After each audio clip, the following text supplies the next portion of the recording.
Okay, let's get started. So, welcome back to 16A. Hope you had a nice long weekend and managed to get some relaxation. Midterm 2 scores were released over the weekend. As a class, we were actually really happy with how everyone did. It's pretty impressive. I was paging through the midterms, and there were questions that I remember answering for people in office hours at homework party, and there it was on the exam. You guys were getting it. And so I was really happy to see that. And overall, I know that definitely there's been a lot of hard work that you guys have put into this class so far. And we're getting to this point of the semester where there's just a little bit left. And, people are getting tired. We're almost done, but there's just a little bit more of a last push that you guys have to do. And I'm sure that, the fact that half of California is burning down and there's all this smoke around does not make life more pleasant. I know I'm definitely bothered by a bunch of the smoke. Daylight savings time sucks because by the time you leave work, it's already dark. So this is not the easiest time of the year to be, thinking, hey, we're going to be doing some super, super exciting material and let's get energized about it. All of that said, I really want to try and communicate to you how much I think that the last few lectures are going to be interesting and impactful. I'll talk more about that in a bit, but, this is a picture that I actually got from Professor Laura Waller. And I think it's really quite representative of what I've learned in my life and what I've seen different people go through. I know for a bunch of you, midterm 2 probably went quite well. For a bunch of others, you might not have hit the mark that you were hoping to hit. And I know it's really, really tough, but I just wanted to say that you're getting there. And even though it might not have been that you got exactly where you were hoping to get in the first shot, you're working towards it. And from what I've seen, I really have faith that you're going to be able to get there by the end of the course. And, really think about this. We're not really thinking about, when we're teaching the course, we're not thinking about the short game. We're not thinking just about your grade in this class. We're not thinking about your grade on the midterm. We're thinking about the long game. We're thinking about the long game where you're going to be working, in the field, thinking about different algorithms, being engineers, being computer scientists, and impacting real-world change. And, along the way, if there's a little hurdle here or there, that's not, you're not alone. Every one of us has gone through this, and you will get there with just, you just have to keep recognizing that even though something might have been hard, you will grow from it, and you will keep going. So I just wanted to say, if you're feeling a little bit down, hang in there. We're almost done, and really, from what I've seen from your exams, you're really, learning a lot. This class is a hard class. We cover a wide range of topics, and what we're going to be talking about today, we're going to be, the next few lectures, are going to build the very fundamentals of machine learning for you guys. And you're going to be able to start implementing machine learning algorithms by the end of this class. When I tell colleagues at other institutions that, hey, we teach this in the first year, a lot of them are really surprised. They're like, wow, you must have really amazing students that you're able to really have this kind of material covered in the first year. And so I'm really excited to be able to cover this, and hopefully you will enjoy it too. So one question that I wanted to kind of start out with, I know that we've been thinking about, how do I do this?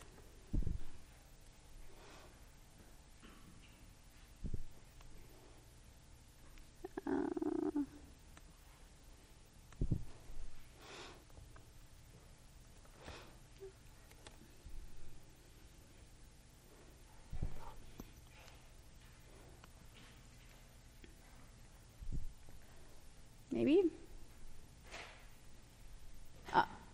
Nope. Okay, perfect. Make this big.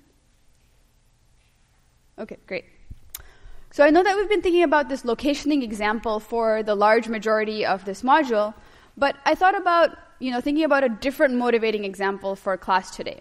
So what we've been thinking about is, these satellites, and we're trying to find our distance from each of these satellites. And once we know the distance from each of the satellites, we're going to be able to figure out exactly where our location is.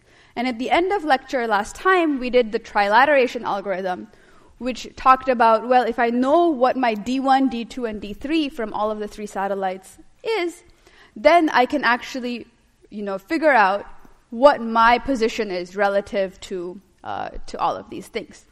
Of course, there's a lot more work that goes into this. For example, in particular, the design of these codes.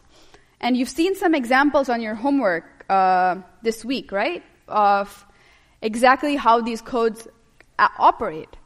And to be able to really design what these codes are and to figure out the exact sequence of zeros and ones, what the signal should be, you would actually need to take, classes like, next class would be CS70, and then building from there on out into classes like 126, where you would be able to really learn how to design these signals. But for now, we're going to assume that these signals are going to be given to us. But another question, for example, that I'm sure many of us have been thinking about in the past couple of days particularly, is let's say we have the following situation. We're in a city which is getting increasingly smoky and smoggy because of some kind of forest fires, and we're measuring every day the particulate matter in the air. And let's say what we're seeing is that, okay, the first day of the fires, there was a lot of smoke, and over time, it's getting a little bit better, a little bit better, a little bit better. And let's say you were able to measure every single day, okay, here's the volume of particulate matter in the air. How many days would it take for the air to be back to normal levels again, right? This is a question that would be really great if we could actually answer, right? This is a particularly complicated question because it depends on a lot of different factors. For example, it depends on the wind, it depends on, how long the fires keep burning, and it depends on what kind of winds are blowing smoke into our area, so on and so forth. And so what we would like to understand is actually, can we model this? And we might be able to do something like a very simple model, is that if there's a certain amount of wind and if we get a certain amount of rain, then maybe we can have some kind of linear trend that we can predict. Well, this is how long the fires will continue to burn. This is how long the smoke will continue to be there. And maybe we can predict a trend for how the number of particles in the air are going to decay. So what this lecture is going to be entirely about is how to take data and actually analyze it in a way that we can actually predict what is going to happen with some reasonable certainty in the next coming time steps. And this could be thinking about, particles in the air. It could be thinking about the results of some kind of experiment. It could be thinking about predicting the outcome of an election. It could be predicting how people are going to do on the final, given homework scores. It could be a large number of things. And we're going to talk today about the least squares algorithm, which is really the fundamentals of, when people talk about correlations and data regression, this is really what they're talking about. So, I guess my computer doesn't like slides.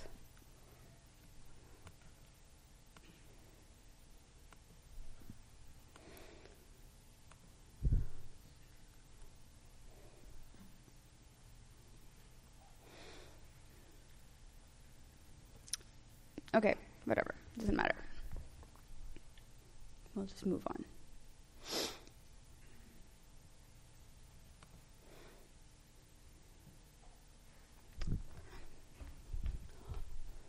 Okay. So, to get into lecture, last time we talked about the trilateration algorithm at the very end of lecture, and I'll, do a very quick recap.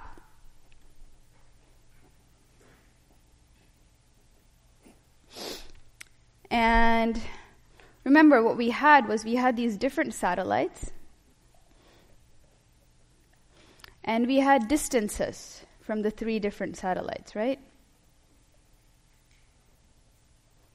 And we wanted to figure out, well, what is my location? This x was the unknown, and what was known to me, were the 3 locations, A, B, and C of the 3 satellites. So known was A, B, C.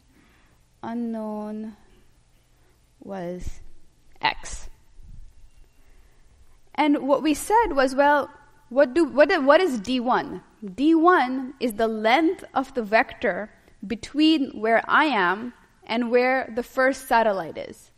And so how do I represent the vector between me and the first satellite? Well, this vector is basically vector x minus vector a, right? That's exactly the vector between these. Let's say I have some origin somewhere. This is in some coordinate space. Vector x is this vector. Vector a is this vector. And so x minus a is the vector that is between these 2 points, right?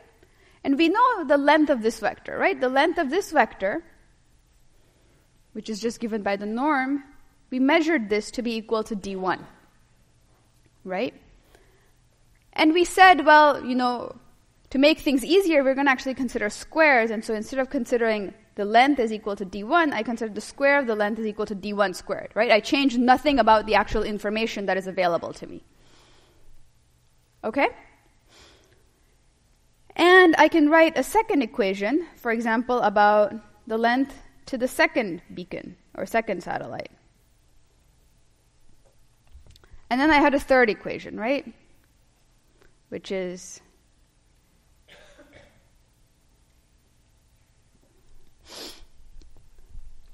and then what we did was we rewrote these equations using inner product, right? We expanded this out to write this as x plus a squared minus 2x a equal to d1 squared.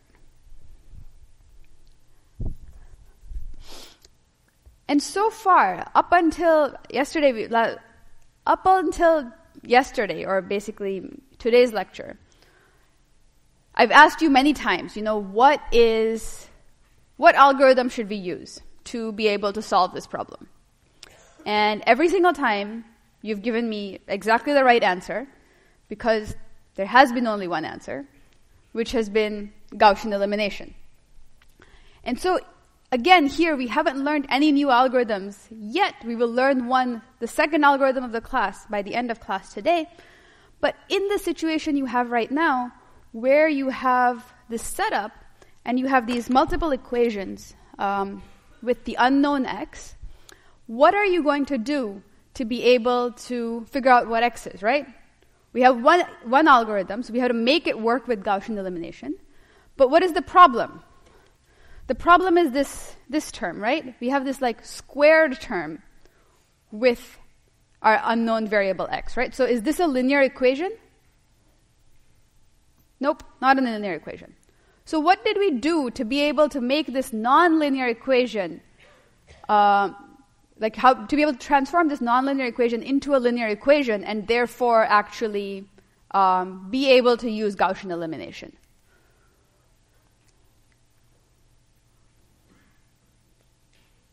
Yeah? You subtracted 2 from 1 and then 3 from the result, I think. Yep, we subtracted these equations, right? We subtracted the equations from each other.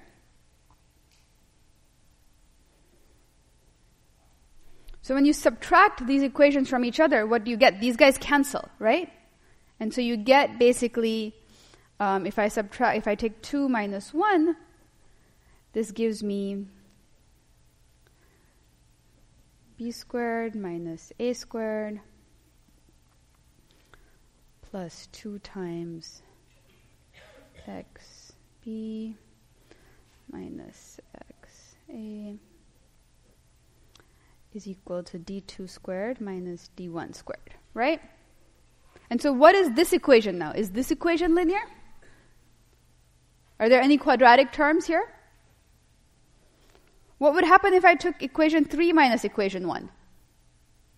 Would I get a linear equation again? And so now, with this, can I use our tried and tested favorite algorithm? Again, Gaussian elimination.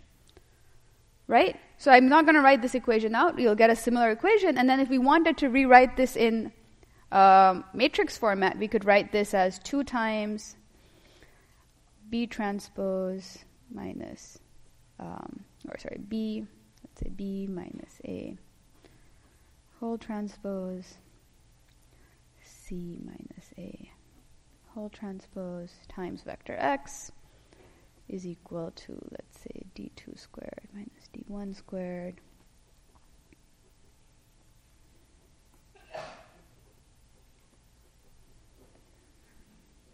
Then you'd have some similar term here, but with C's instead of B's. Right? Is it clear to everyone what happened here? You'll have to check the algebra. Go home and check the algebra that I'm doing. Make sure that this is correct. Yeah? Question? What is B minus A transpose? Why is it B minus A transpose? What do you mean by why is it B minus A transpose? Like, sorry, I don't quite understand the... Okay, so where is B minus A coming from? What do you think? Where in this could B minus A have been coming from? Good question. This term, right? So how would I write this? How can I rewrite this to get a B minus A in there? What property of inner products would I want to use?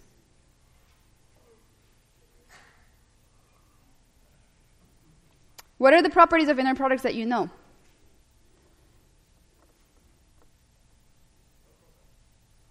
So can I write this? Is there something common between these two inner products? X and B and X and A, right? So is there something common? X is common, right? Great. So X times B minus X times A, can I write this as just one inner product? X inner product with something else? So can I write this guy as X inner product B minus A? Now, is it clear where the B minus A transpose came from? Great. Other questions? Yeah? Is that B minus A transpose, does that mean anything by itself? Or is it like if the X wasn't there, would that mean anything? I mean, B is a vector, A is a vector. Vectors can be subtracted from each other. You'd get another vector. Nothing fancy. Just subtraction. So it would mean something, but what we're interested in is how it's connected to X. Yeah? How can we consider the equation 2 minus 1 to be linear? So what is a linear equation? A linear equation is something where your unknown is only raised to the first power, right? You don't have something like, if X is your unknown, your equation is full of things like 2 times X and 3 times X and 13.5 times X. But there's no X squares, there's no X cubes, there's no square root X, there's no e to the X. So any equation that just has X to the first power is a linear equation.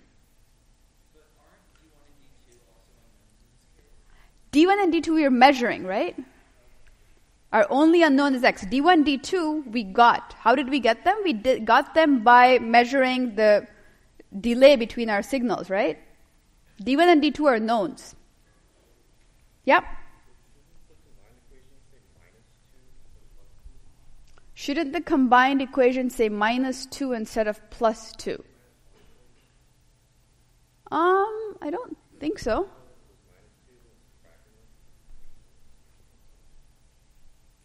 It's possible I did a sign error. I don't think so, but check it and let me know after lecture if there's a sign error there. It's possible.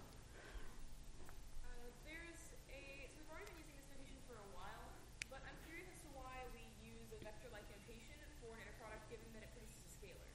Why do we use a vector-like notation for an inner product? Do you mean like this triangle bracket notation? Yeah. Just because it's easier to keep track of things and then we don't have to keep writing transposes. So you can either write triangle brackets or you can write transposes.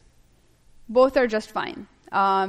It just becomes easier to see properties of things. So for example, like seeing that there's something like a distributive law happening becomes easier when you use this notation as opposed to transposes. But you can use your favorite notation. Like everyone has a favorite notation. You're absolutely welcome to use it. Other questions? Everyone good? Yeah, question.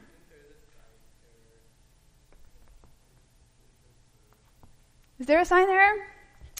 Let's see. So we do 2 minus 1, so we get this guy just shows up here. We get a 2 here. D2 minus D1 remains the same, and then we get... Oh, there's a sign error here. 2 minus 1. Oh, this should be A minus B. Yeah, good. This should be A. This should be B, which means this should be A. This should be B. This should be A. This should be C. Okay. Yeah, sign error. Everyone got that algebra mistake? Thank you. Okay. So we're good with the basic algorithm here. What's happening? Everyone have the idea? So when we started out thinking about this, right, what did we do the first time? We had these things where we drew these circles, right? We said, okay, here's a D2. Let me draw this circle of radius D2. Let me draw this other circle of radius D3. Let me draw this circle of radius D1. And they all happen to intersect in this one very special point that I happen to be standing at, right?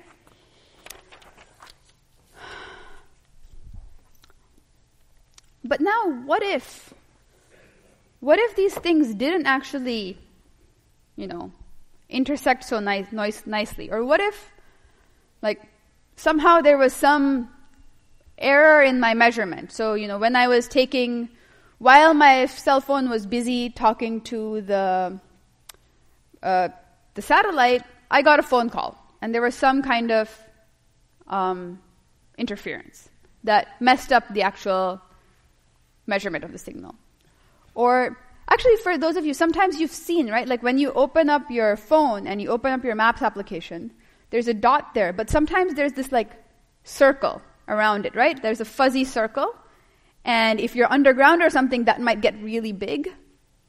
And then you come above ground, and it'll get smaller. Has everyone seen that? So what that circle is representing is it's representing the uncertainty that the algorithm has about the position that it is calculating.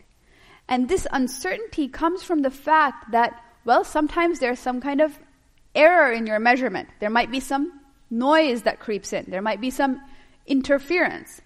And for a lot of you, you had questions about, what happens if there's noise in my measurement, especially after the first lab?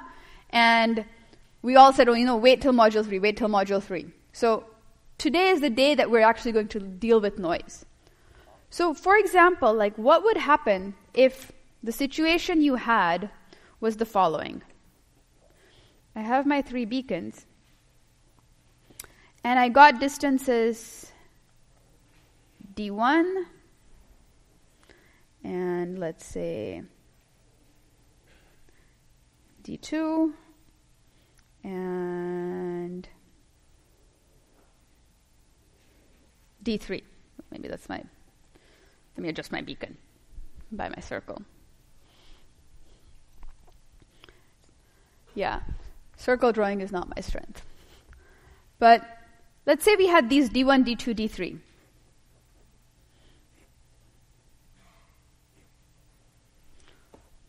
What would happen when we tried to set up the system of linear equations that we were just trying to do in the trilateration algorithm? Yeah? there'd be no solution, right? So if you were to do your Gaussian elimination, what you'd get is you'd get a row of zeros. You get a row of zeros equal to 15 or 5 or something like that, right? And you would have no solution. What if you had a following situation? What if you had something like this?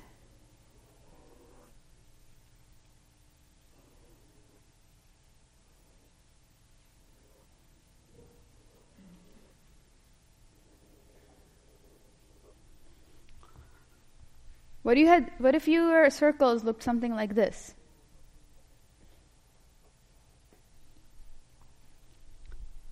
What do you do then?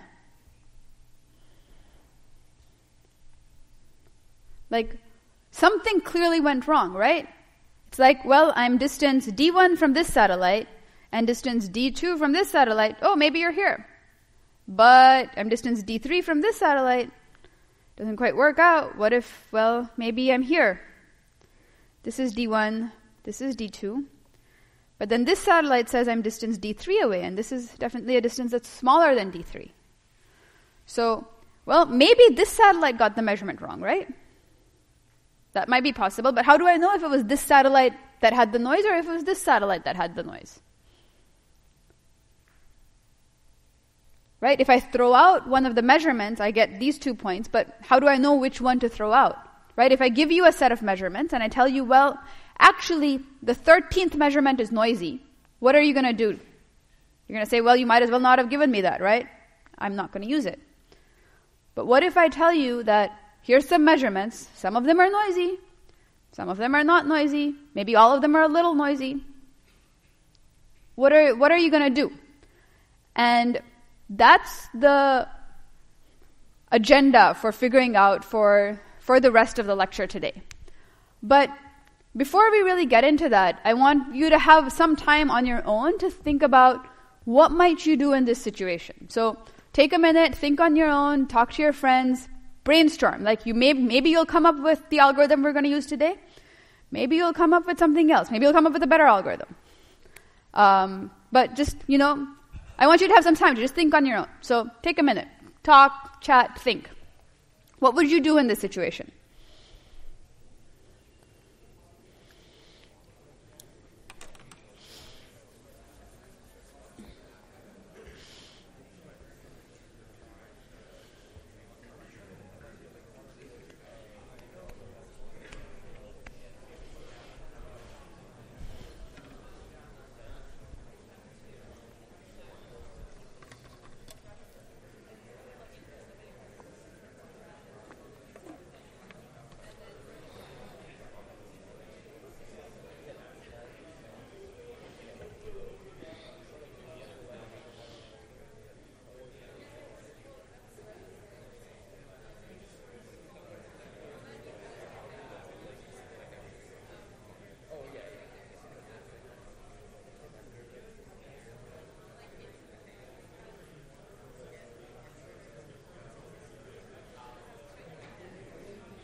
Perhaps as like a tool to think, consider the following example that's simpler. What do we always do in this class when there's a problem that's hard? Right? We do one thing, which is we find a simpler problem, right? So what's a simpler problem? Is the following. Let's say I have a1x equal to b1 and a2x equal to b2. And x is unknown and scalar. What would you do in this case? Just as a keep talking, but this is just a way, potentially a simpler problem that you could think about along the way.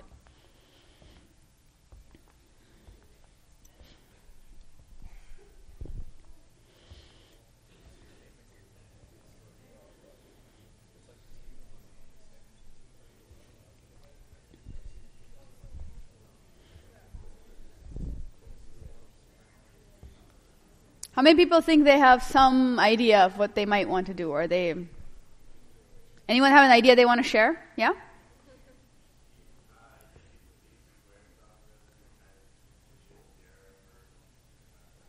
Yes, the suggestion is to use the least squares algorithm. That's the point of this class. Good point. Good job. Any other suggestions? Yeah. Will we be able to do some noise reduction when we're trying to find D1, D2, and D3, and then just find the average when we're calculating it? Great question. Great suggestion, right? So can we do some kind of noise reduction, and can we find the average? So that's, I think, actually a really good suggestion, and averaging is a really good way to do noise reduction. So one perfectly reasonable guess for x in this case might be to say, well, equation 1 says x is equal to b1 by a1, right? And equation 2 says that x is equal to b2 by a2. So I'm going to say x hat, which is my estimate of x, is equal to maybe b1 by a1 plus b2 by a2 divided by 2.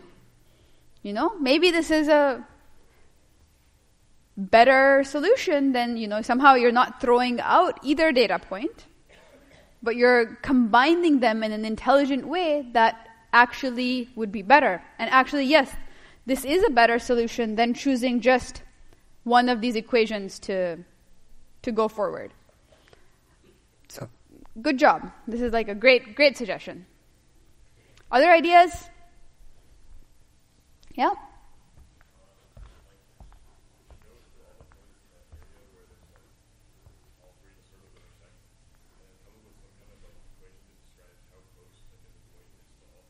Mm-hmm.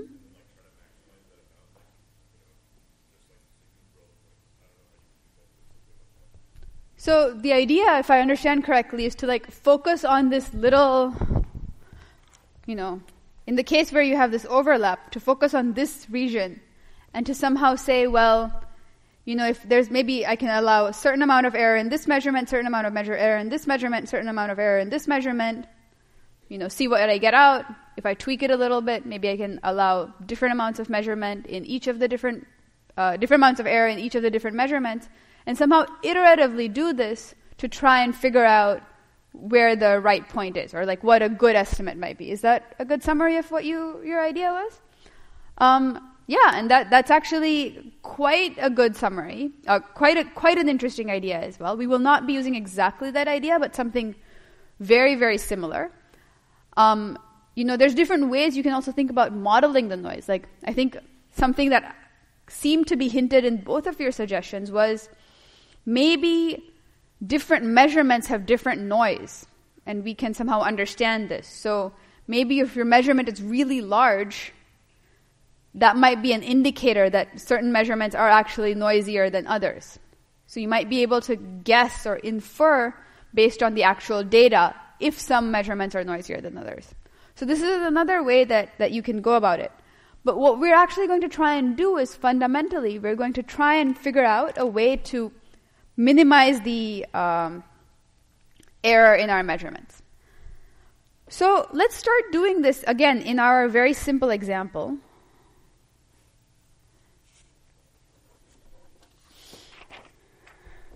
And see how we can go about solving this. So if I take this and I write it in as a matrix vector equation, so I can write A1, A2, x is equal to B1, B2, right? Here A is a matrix of dimensions 2 by 1. X is a scalar 1 by 1. And B is, again, I can think of it as a matrix, I can think of it as a vector, 2 by 1. So when I think about a vector, this matrix is basically a vector. A vector times a scalar. What's the word that we use to describe all scalar multiples of a vector? It's the span of this vector, right? Or if I have a bunch of different vectors, let's say A had many columns, I can think about linear combinations of those columns as the span of the matrix A, right? Everyone remember what span is? Module 1? So what we want to do is we want to find x in the span of A that is closest to B. Right? So to build on your idea, to say, let's somehow minimize the error, let's try and find that vector, that x, that is actually in the span, but is, as close as we can get to this vector B. And so if we were to draw a picture, so this is the question that we want to try and answer, right?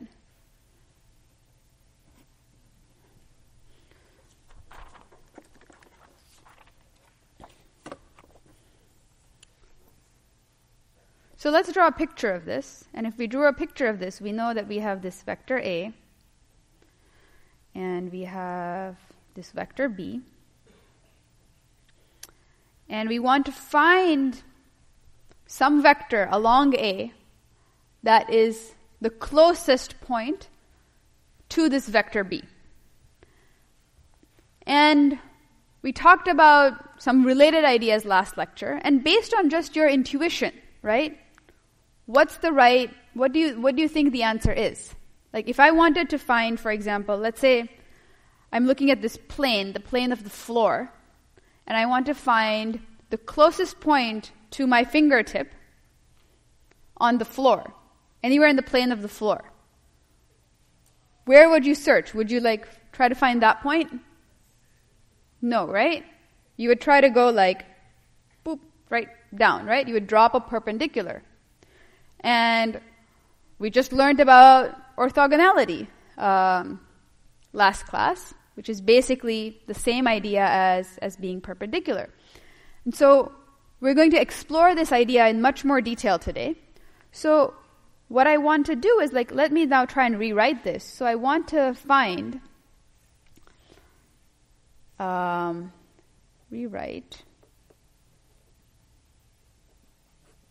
I want to find A1, A2 is equal to B1, B2 plus, let's say, E1, E2. Right? I can't get A1, A2x to be exactly equal to B1, B2, right? Because if a linear multiple of this guy is only going to be in this subspace, right? So I need to give it some little extra boost to be able to actually get to B. This is the error, but I want this error to be as small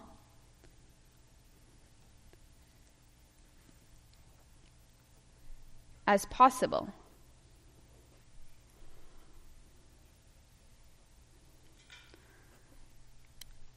And so my goal is basically to minimize the length of E. And we know from, intuition and actually even just geometry will tell us that in this two-dimensional case, what we want is we want that point at which this vector E will make a 90-degree angle with this vector A, right? But we're going to derive this in a slightly more principled way, which will help us build to actually deriving the least squares algorithm. So if I want to minimize this E,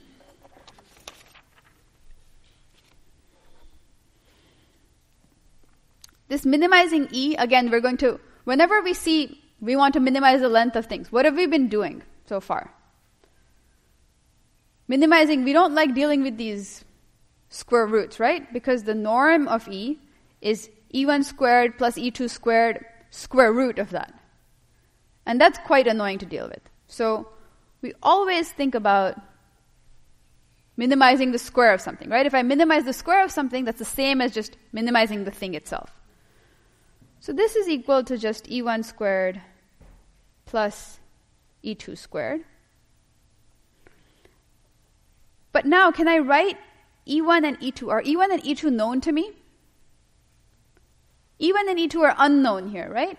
I don't know what the error vector is. What is known in this situation? This guy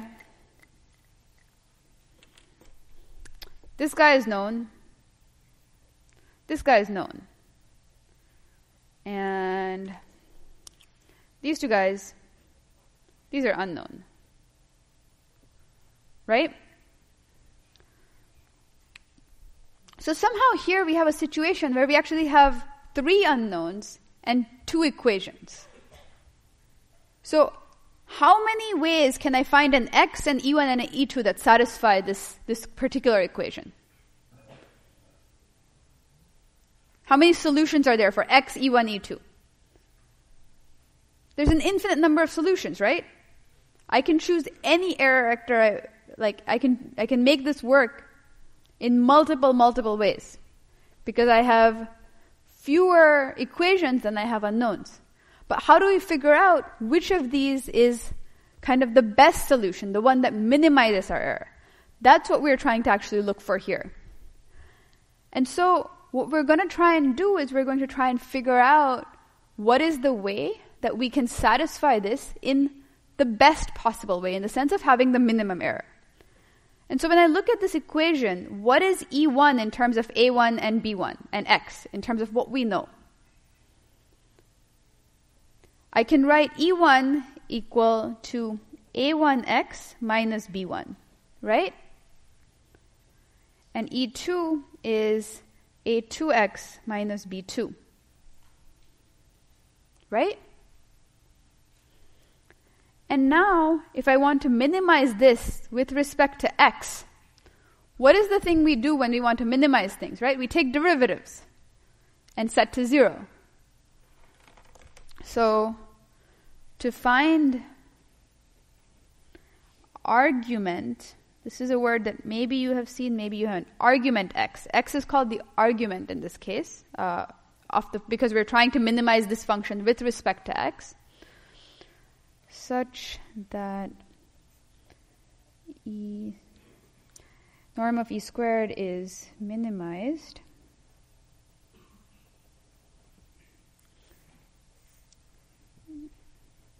differentiate with respect to x. And so if I take now d by dx of e squared, I can just differentiate this plus this, right?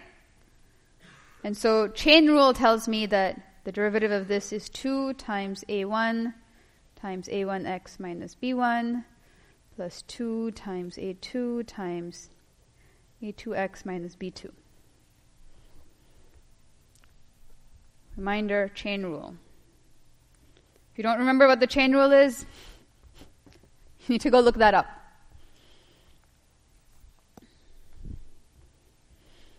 Okay, and what am I going to do? I'm going to say I'm going to set this equal to 0.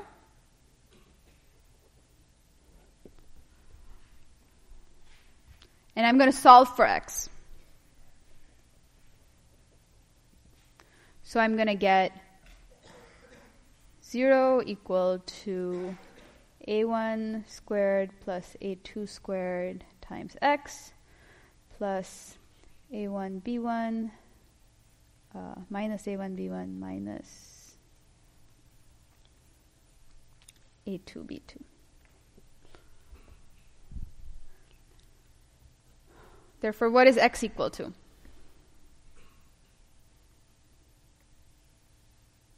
Okay, you guys can do this much algebra. Tell me what x is.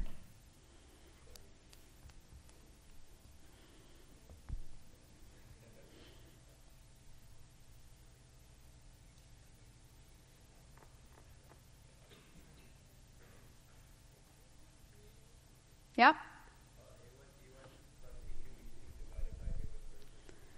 a1 b1 plus a2 b2 divided by a1 squared plus a2 squared, right?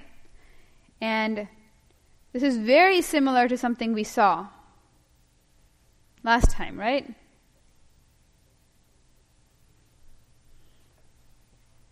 This is the projection.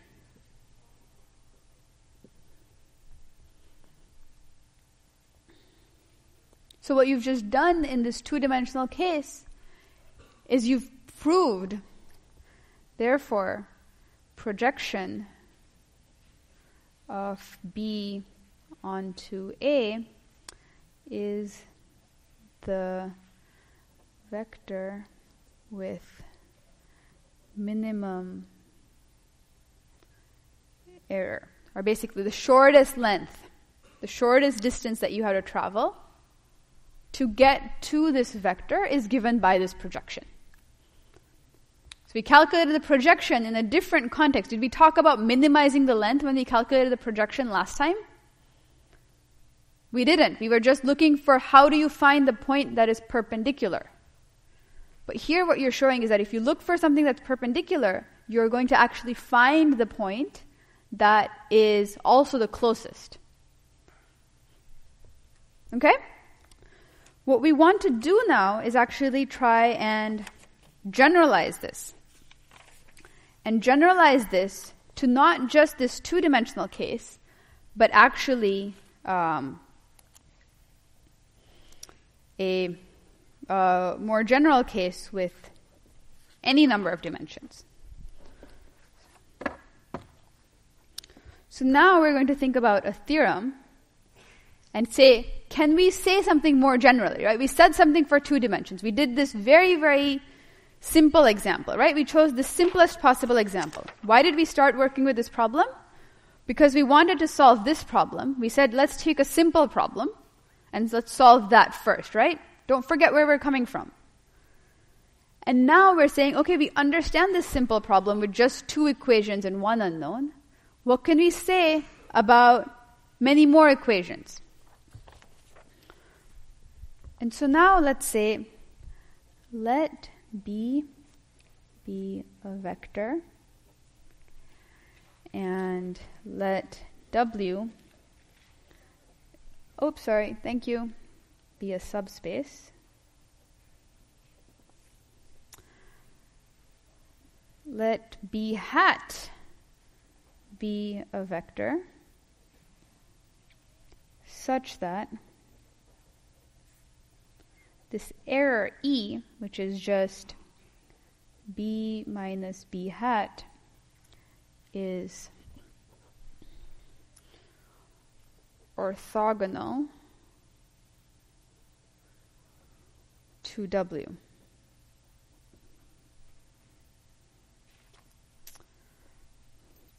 So what does this mean? B hat is the orthogonal projection of B onto W. Then you can say B hat belonging to W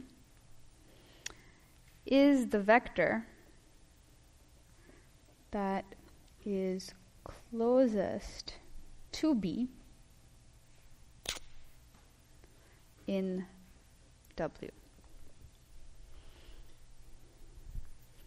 So basically what this is saying, so I'm drawing here a 2D plane, right? But that's only because I can't draw 3D, and I can't draw 4D, and I can't draw 5D.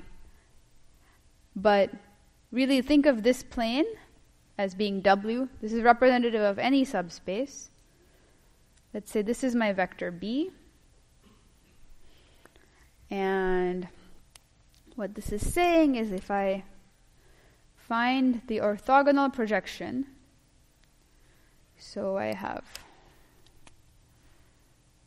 this vector B hat, this is 90 degrees, then this B hat is the point in all of W, the point in this plane that is closest here. So remember, when I was thinking about dropping like if I want to find the point closest to my finger in this plane, I just drop this perpendicular, right? I'm just drawing that picture here.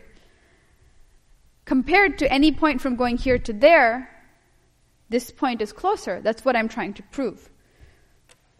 So if I was to take some other vector W, or other vector, let's say call it V, then this distance is actually larger, is what I want to prove. So I want to show that for V in W, such that V is not equal to B hat, B minus V is greater than B minus B hat.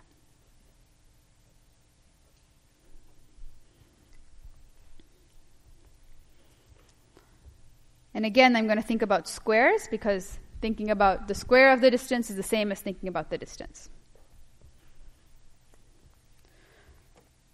So this pink vector,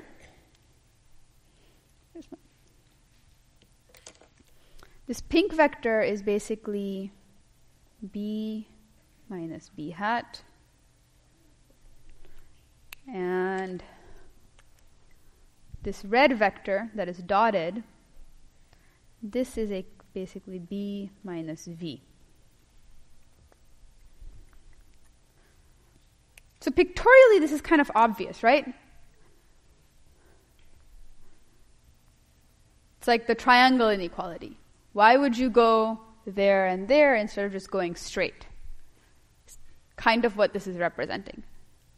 So how do we prove something like this?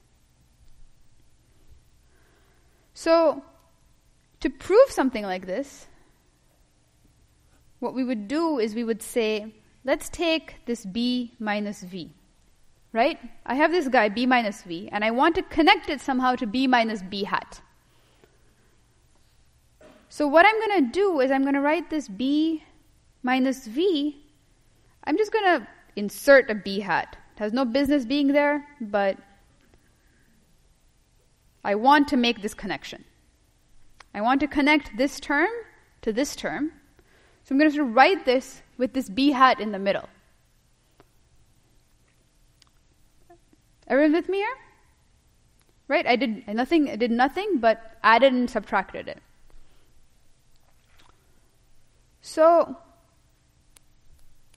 what do we now know about these two terms? So let's first look at B hat minus V. B hat minus V is this guy, right?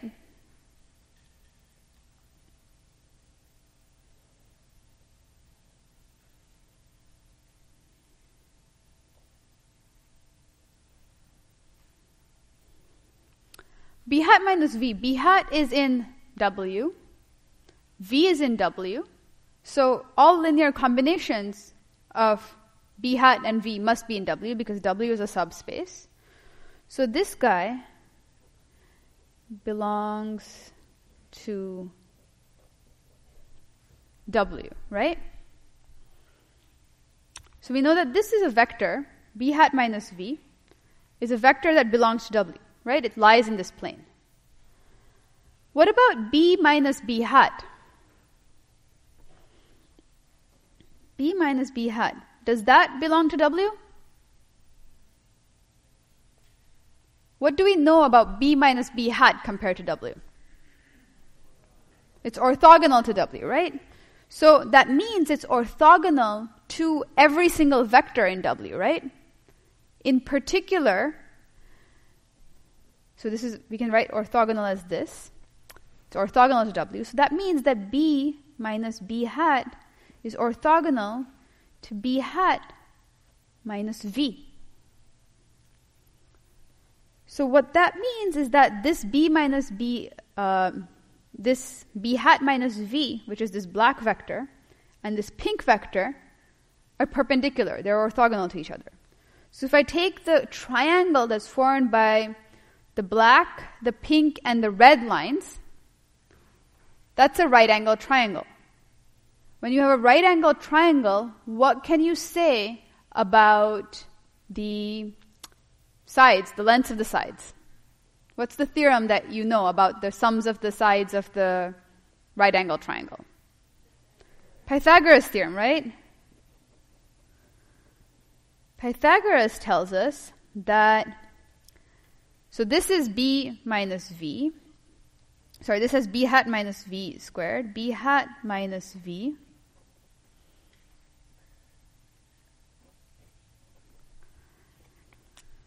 plus this guy, which is b minus b hat squared,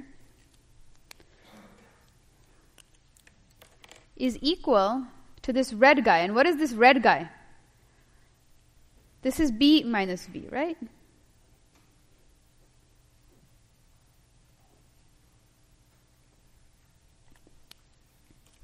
Actually, these are all lengths of vectors, so they should be norms.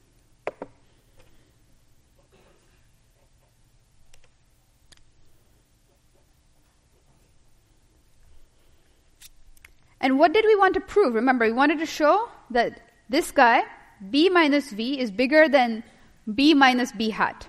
Where is b minus b hat and where is b minus v? So what do we need to do to say that we're now done?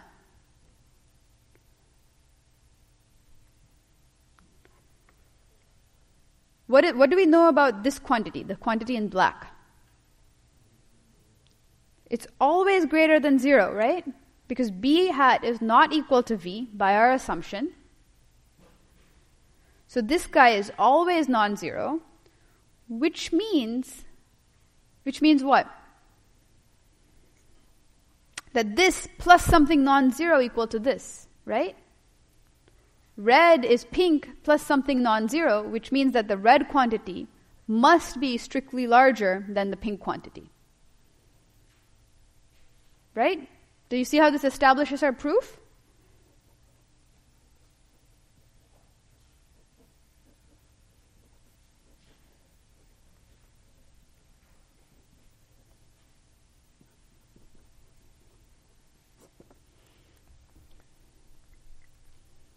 Got it, everyone? Any questions on this? So we've just used Pythagoras' theorem, and what you've now proved is that the orthogonal projection of any vector onto any subspace is the closest point in that subspace to that vector.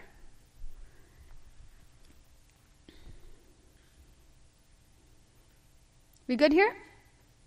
Yeah, question?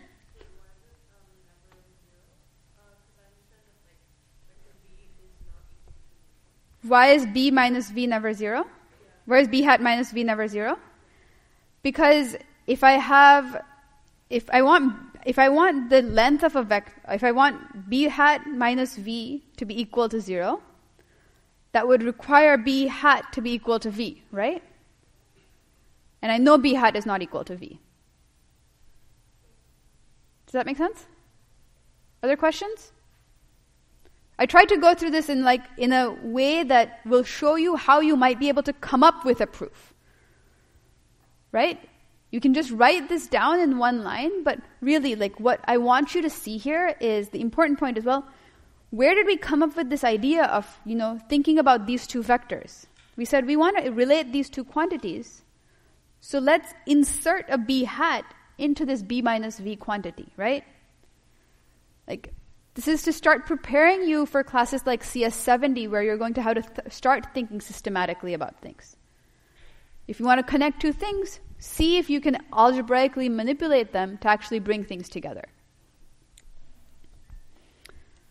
Okay.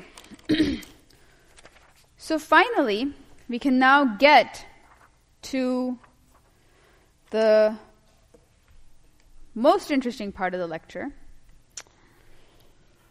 which is to talk about least squares.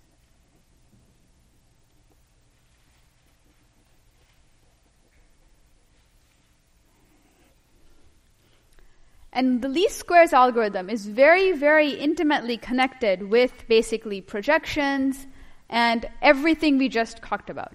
In fact, what you did for the case, the 2D case, what you just did here, you actually already performed least squares for this two-dimensional example.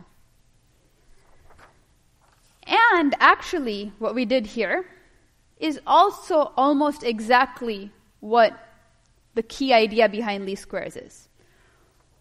What least squares is trying to think about is how can you find something, how can you find a vector that is very close to another vector. And one reason you might want to try and do that, okay, let's see if we can get this going.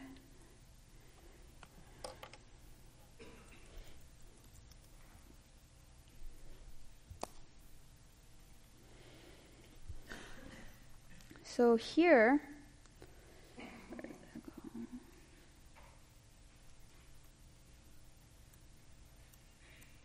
Aha.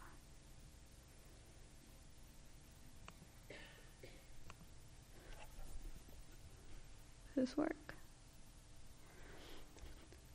So here's a slide from a talk that I gave, I think sometime in October. And this is a research project that's thinking about trying to understand connections between the news and misinformation in particular, misinformation and disinformation, and the outcome of political events. And so what we were looking at here was, oh, this is weird. This projection is kind of off. But what the x-axis is showing is different states. Each dot is a different state in the United States. And what you're seeing here on the x-axis is the fraction of the vote won by a candidate. And the y-axis is showing the fraction of users. So this was research that I did while I was at Microsoft. The fraction of users who are Internet Explorer and Edge users that actually visited a website that was labeled as fake news by Wikipedia. And what you see here is that there's this like positive slope to this line, right? There's a correlation. And last time in lecture, I showed you an example of where correlation showed up in my research. Here's a different example. I don't want to focus on the correlation part of this here, but I want to focus on the fact that we somehow managed to draw this line, right? All of these are dots, and you can see visibly that there is some kind of trend in this data, right? This is data that was collected. There's some kind of trend, and I want a way to be able to concisely explain this data. The question is, how do I do that? And I want to say that, let's say now I want to use this data to say, well, if I told you the fraction of people that voted for a particular candidate, can you predict the volume of certain kinds of news that was read in that state?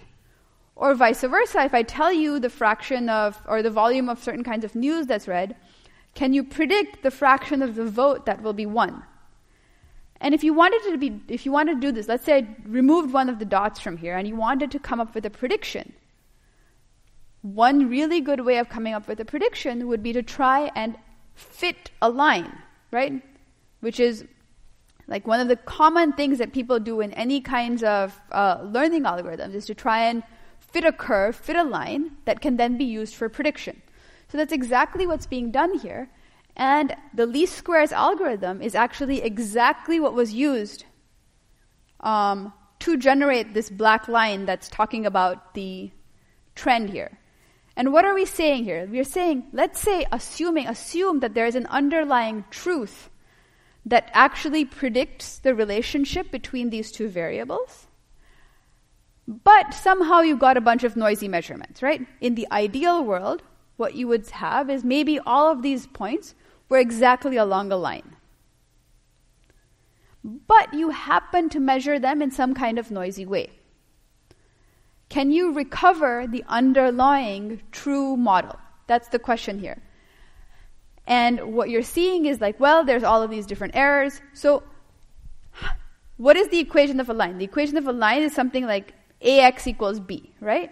So the number of unknowns here are, to define a line, how many unknowns do I need to? AX equals B, so I need to have two unknowns, right? I need to know A, and I need to know B.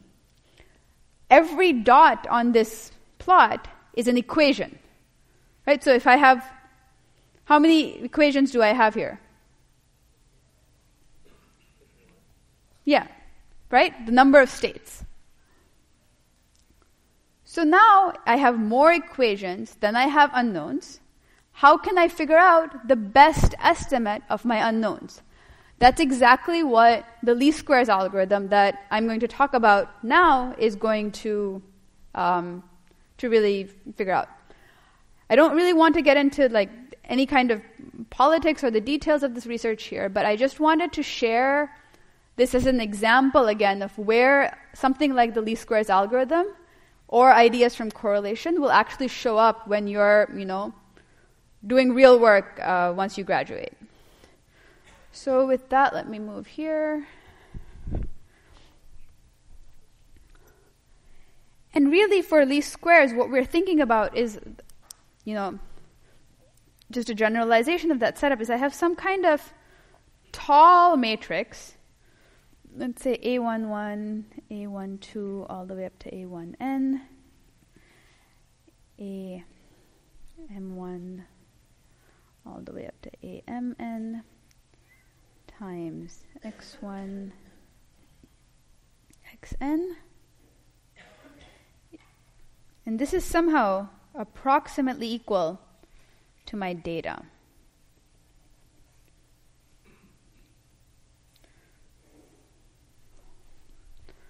Right? I'm measuring some data. Right? Think of this as when you're doing the imaging lang from Module 1. You're taking measurements that are your data. When you're going to do the Module 3 lab, you're going to take measurements of the distances from the beacons. In an ideal world, you would have a noiseless, perfect measurement, right? But in reality, you're going to get some kind of data. And what the left-hand side is always, this is our measurement, right? This is our measurement matrix. And these guys are our unknowns.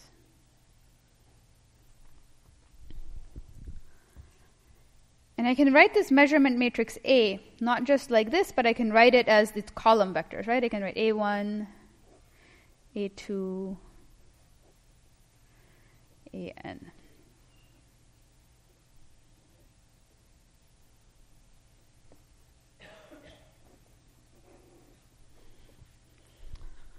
This is what we would call an overdetermined system.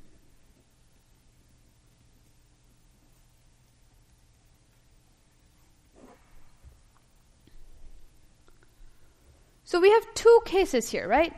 Again, let's think about the span of the columns of this matrix A. Let's say it's represented by this vector space here, W.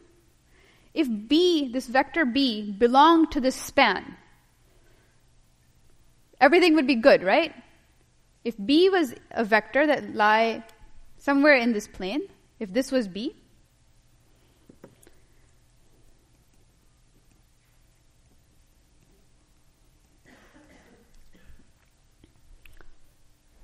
then we can solve perfectly, right? There's no noise in the setup. We'd be great.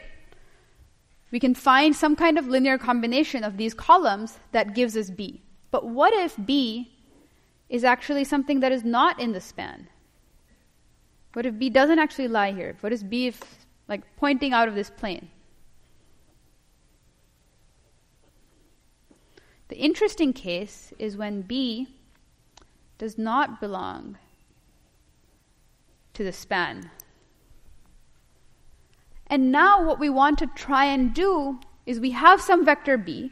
We know we're only allowed to move in the column space of A, right? We're getting this B through these linear combinations of A. And we want to now say, well, what was the most likely X that caused this B, right? And again, if we want to find an X in this column span of A that is closest to B, where are we going to go? Right? There's one answer. Like, we find the orthogonal projection of B onto A. Ta-da, that's the least squares algorithm. The question is, can we computationally actually find this? So if I want to find this point,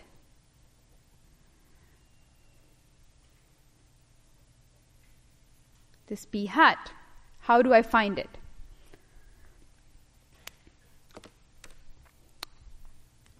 And so what I want is I have this guy, which is B minus B hat. B minus B hat. I want it to be orthogonal to this vector space. But what is this vector space represented by? This vector space is represented by the columns, right? A1, A2, AN. So for this B hat to be in B, and I want this error, B minus B hat, to be orthogonal to W, that means I want it to be orthogonal to every single one of the columns of A. So I want this inner product to be 0, and I want this inner product to be 0, and I want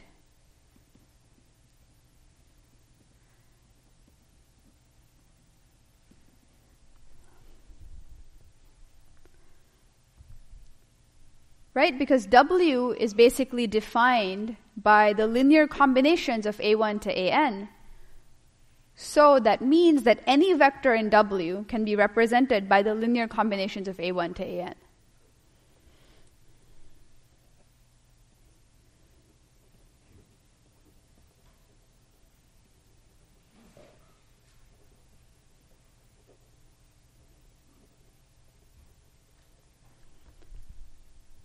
And so if I want to find some other vector now in W, can I represent any vector V in W can be written as alpha 1 A1 plus alpha n AN, right? We know this. It's the definition of the span.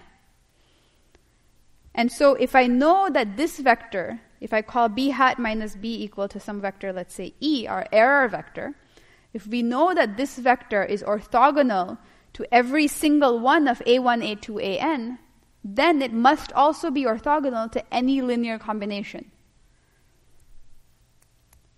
If this is not completely clear, if it's not obvious that if you're orthogonal to every single one of A1, A2, AN, you must be orthogonal to any linear combination, it's a calculation worth doing right after class. It's a very, very quick calculation. But if you have this, it means that you must be orthogonal to any V.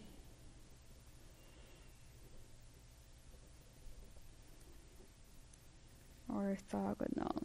E is orthogonal to W.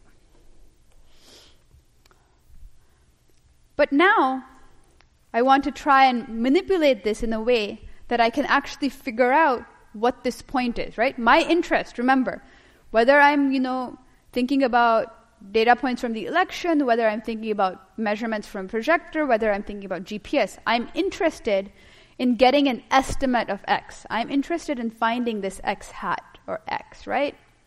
So how do I manipulate this to be able to give me back X? That's what we're going to try and do. And now, this equation, I can rewrite as B A is equal to B hat A1. Right? The properties of inner products will let me rewrite this equation in the following way.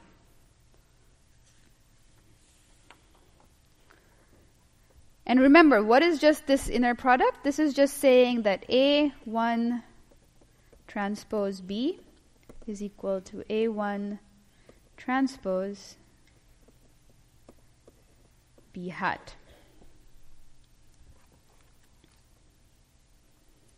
So I have equation 1, equation 2, equation n, and I have rewritten equation 1 this way. And I can rewrite all of my equations this way, right? So what I can do is I can stack all of them and write a nice big matrix. A1 transpose A2 transpose AN transpose times B is equal to, again, A1 transpose AN transpose B. Not B, B hat, right? So I stack up the left-hand sides to give me this. I stack up the right-hand sides to give me this. I'm going to keep circling these in pink so that you remember that there's B hats and B's.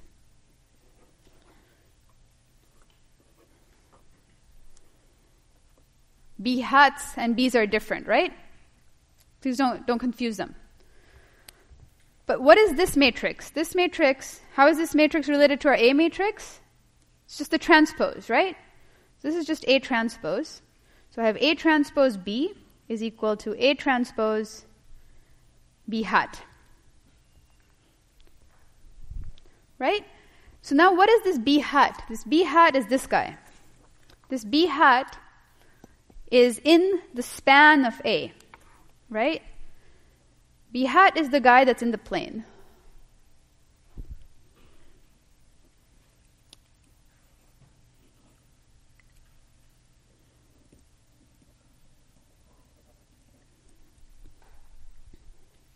So I can write B hat as basically some A times some vector x, right? Because I can write B hat as a linear combination of the columns of A. So this implies that I can write this. So now I have A transpose B is equal to A transpose times A times x. And I wanted to find exactly what this x is, right? I want to find this vector here in the plane. I want to find exactly how to get this guy. And so now, from here, what can I write? I have this now A transpose A times x. And I have A transpose B. So what is A transpose A as a matrix? This guy is actually a square matrix. Remember, A was a tall matrix. It's like a standing matrix. It's an M by N matrix. This guy is M by N, but A transpose is N by M. And when I take N by M and multiply by M by N, I get out A transpose A. A transpose A is an N by N square matrix. As a result, I can now actually invert this matrix and write X, which is my unknown, as A transpose A inverse times A transpose times B. This is the equation for your least squares estimate. We will continue next class.